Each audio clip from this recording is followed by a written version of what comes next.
I was lucky that I saw a therapist who was able to recognize that that's what was going on, and that could label it as like, you have panic attacks and it's caused by this and this and this, and then you can't focus and get anything done because you have attention deficit disorder. This therapist made it obvious to me that I needed to work on it, but we kind of went about it in a way that was based on a daily medication.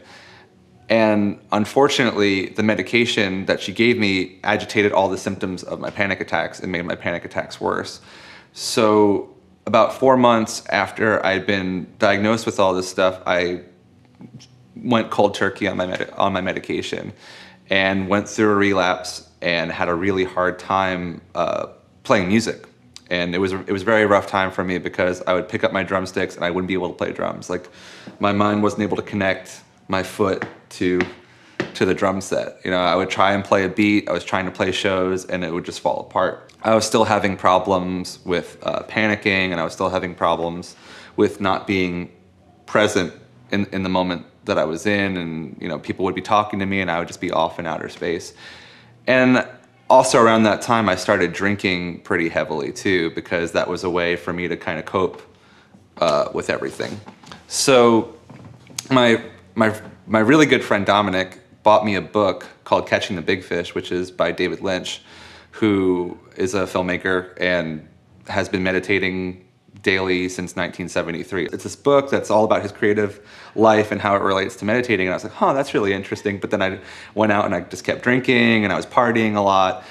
And then in 2011, I lost my best friend. I lost my best friend to leukemia. And that just kind of spiraled me into a depression. And I was drinking a lot, and I had no way of coping with this person's death who had been really close to me. So after about 4 cloudy months of not really knowing what was going on in my life, I decided to give it a shot. I was very desperate, and I started meditating. And suddenly all of the panicky thoughts and the negative thoughts and the desire to suppress all that with drinking just started to kind of go away. And over the course of the next couple of weeks, I was just like kind of better in a lot of ways. People were like, hey man, like, you used to have all these problems tying up loose ends, and you used to like not finish stuff, and now you're actually starting to finish the things that you started. And I was like, yeah, I guess that the meditation actually worked, and I guess that medication works for some people, but as a coping mechanism and as a way to deal with the pressures of life, meditation's a really positive thing. And with coping with my own idea of what mental illness is, meditation's helped out a lot.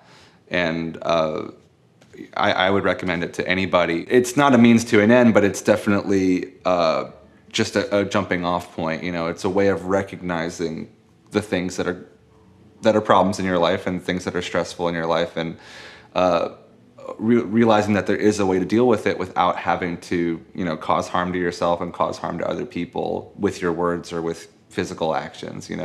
There have been times in the past 2 years where I might have been close to having a panic attack, but then I just sit down and I'll meditate it out, and pretty much right away it gets like alleviated in some way. Like I'll just sit down, breathe, get into the pattern of just being still, and it works. But again, it's different for everybody.